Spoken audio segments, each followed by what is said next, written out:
All right, well, today we're gonna try to get this old exhaust hanger out of there and put this one in.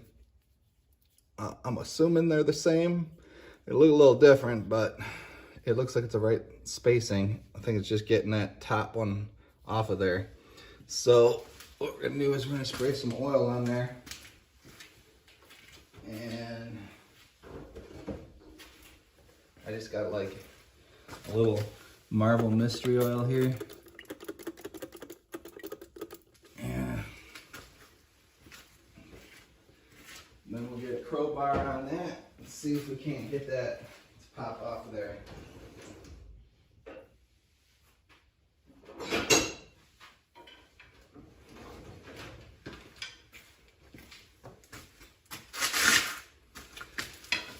Alright, this shock might work good for a way to pry. That way we better move this light just in case this thing drops down.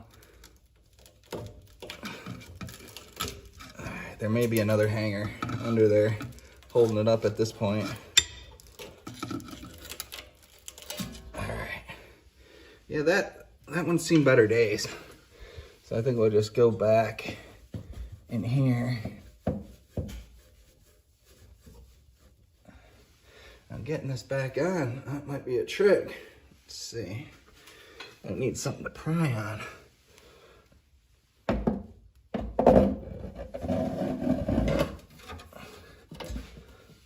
think what we're gonna need to do here is try to lift this up.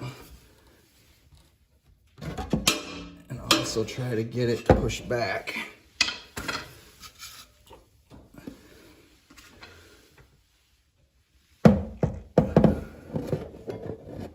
There's like a hole in the frame back here. Let's see if this will help.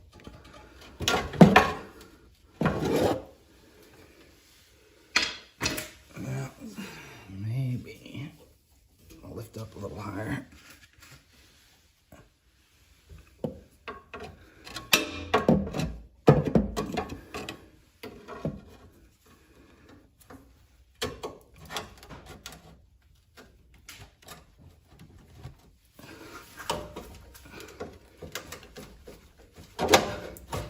There we go. Nice and tight. That looks pretty good. Well, so that's how you change the exhaust hanger on a 2001 Suburban. More than likely, just because this usually is straight up and down, the pipes are probably pushed in a little bit too far, so it's kind of going forward, but it should be all right. All right, well, that was a quick one. Thanks for watching my video. Subscribe. Check out my other videos. See you on the next one. Thanks for watching.